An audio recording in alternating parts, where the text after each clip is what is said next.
বের হওয়ার পরপরই কালো ধোঁয়া। এই হলো নগর থিয়েটার। চাচা ডাব কত করে? এখন চলে যাচ্ছি আমার নিজের 12টা আর গাড়ির 12টা বাজে।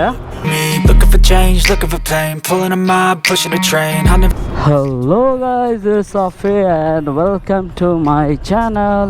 বের হওয়ার পরপরই কালো ধোঁয়া, নাউজুবিল্লাহ। আর সকালে এখন বের হয়েছি, অলমোস্ট বাজে হলো 9টা। আজকে আমি যাচ্ছি মিরপুর বিআরটিএ। আর আজকের মেইন কথা হলো যে আজকে আমার এই বাইকের ডিজিটাল নাম্বার প্লেট আসছে, আর সেটা নিতে যাচ্ছি মিরপুর বিআরটিএ। এর মেসেজ আসছিল 5-6 দিন আগে। আমার মেসেজ আসছিল যে আপনার ডিজিটাল নাম্বার প্লেটটা এসে পড়েছে, এখন আপনি অ্যাপয়েন্টমেন্টের জন্য ডেট চুজ করেন। সো আমি আজকের দিনটা করছি। আজকে হলো 24 তারিখ, 24শে মে। আমি একজন ফ্রিল্যান্স ওয়েব ডেভেলপার, আর একজন ফ্রিল্যান্সার হিসেবে আমার বেশিরভাগ কাজ থাকে ঘরে। সো বাইরে বের হওয়া আমার কাইন্ড অফ বিলাসিতা। আর বিলাসিতা বলবো না, কাজই বের হই আর মাঝে মধ্যে ঘুরতে বের হই। এই দুইটা ছাড়া আমার তেমন কোনো জব বা রিকোয়ারমেন্টস নাই। আর একটা কথা যেটা উপলব্ধি করলাম, যে ফ্লাইওভারের মাঝখানে গাড়ি কখনো থামানো উচিত না। এইটা একটা ব্যাপার।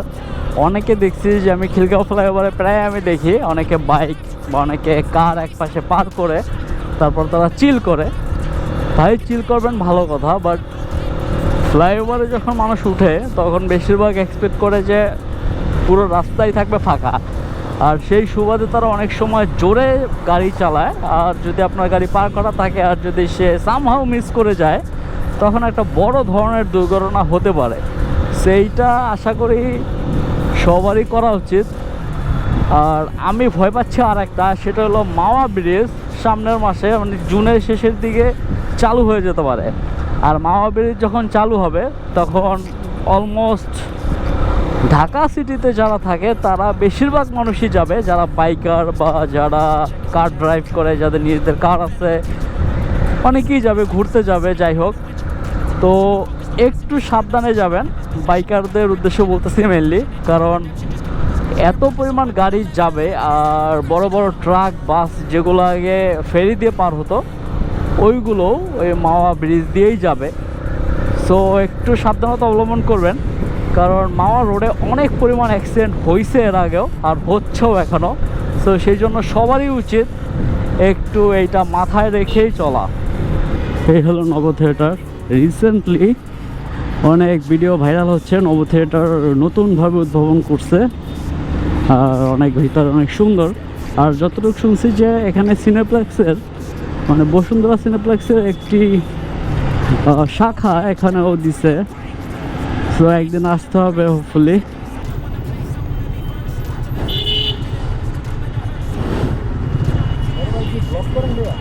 হ্যাঁ ভাই, মোটামুটি হ্যাঁ রানিং। আমি সিদ্ধ হয়ে গেলাম ভাই। সো এগেইন আজকে নিয়ে দ্বিতীয় ব্যক্তি জিজ্ঞেস করলো যে আমি ব্লগ করে কিনা, আর এইটাই। এর আগে একবার জিজ্ঞেস করছিল, তখন আমি আসলে ক্যামেরা অফ ছিল। আর এইবার আর একজন। যাই হোক,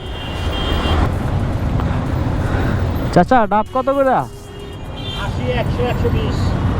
কচি ডাব খাবো এই গরমে, আসলে ডাবের বিকল্প নাই। আর ডাবের দাম প্রচুর, সব কিছুরই দাম বাড়ছে। তো নাথিং টু সে অ্যাকচুয়ালি। খাইতে হলে দাম বেশি দিয়েই খেতে হবে।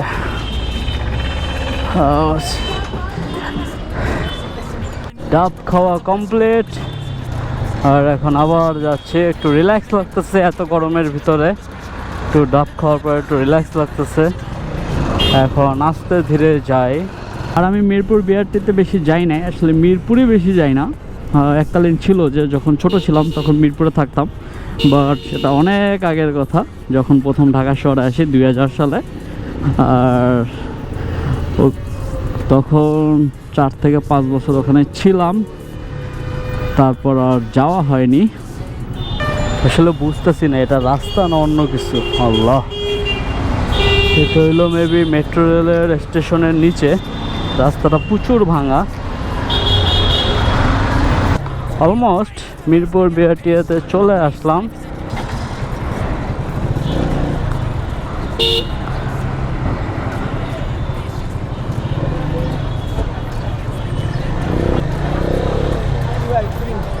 নাম্বার প্লেট এইটা হ্যাঁ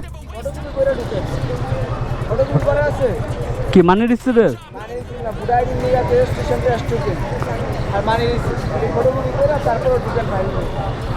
তো বাইক রাখুন কই আপাতত করা লাগবো তাইলে হইব না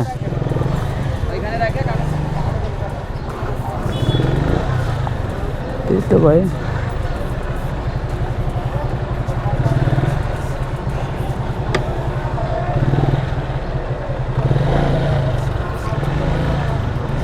যা শুরু করলো এটা নিতে আবার ফটোকপিও করতে হবে। ওকে ফটোকপি করে নেই তারপর লাগাবো। তো গাইস এখন বাজে ঠিক 12টা। আমার এই নাম্বার প্লেট নিতে নিতে 12টা বেজে গেছে। চিন্তা করেন কি অবস্থা, একটা হ্যাসেল। আর সেই আসছিলাম আমি 10টার দিকে, 2 ঘন্টা টাইম লাগছে আমার ফিঙ্গার দিতে, ফটোকপি করতে, আরও কত কি। সো এখন চলে যাচ্ছি আমার নিজের 12টা আর গাড়ির 12টা বাজে।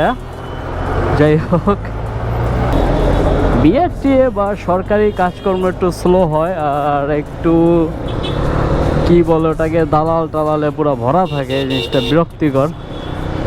দালাল মুক্ত কবে যে হবে হু নোস। জ্যাম জট ঠেলে অলমোস্ট মিরপুর পার হয়ে যাচ্ছি। চমৎকার এলাকা, ধুলাবালিতে পরিপূর্ণ। বাপরে বাপ, ফার্মগেটের অবস্থা প্রচুর ধুলাবালি। আল্লাহ, এই এলাকায় যারা থাকে বা যারা চলাচল করে তাদের অবস্থা কি আমি ভাবতেছি। Is it possible? ফাইনালি একটা সুসংবাদ, কারণ আকাশে মেঘ মানে হলো বৃষ্টি পড়তে পারে। আর এই গরমে যদি বৃষ্টি পড়ে বা বৃষ্টির আভাস পাই তাহলে অনেক ভালো লাগে তুলনামূলক। কারণ যে পরিমাণ গরম পড়ছে, আমরা তো চাই বৃষ্টি একটু ঠান্ডা, বাট এই বৃষ্টির কারণে অনেক ফসল নষ্ট হচ্ছে কৃষকের। সিলেটে বন্যা হইলো, তো সেই বন্যায় পানি তো অনেকে ডুবে গেছে, আবার বৃষ্টি হইলে তাদের জন্য খারাপ। শুধুমাত্র ঢাকায় যদি মোটামুটি বৃষ্টি পড়ে বা এই আবহাওয়া থাকে তাহলে আসলে ঢাকাবাসীর জন্য এটা মঙ্গল। সো গাইস, এই ব্লগটা এখানেই শেষ করলাম। আকাশ মেঘাচ্ছন্ন, দোয়া করেন যেন বৃষ্টি হয়। আর এখন এই ব্লগটা শেষ করতেছি। ইনশাল্লাহ নেক্সট ব্লগে শীঘ্রই আসবো আপনাদের সামনে। No discretion, your mind is a weapon. 11-11, it's time for progression. Could try to play it, but you never come.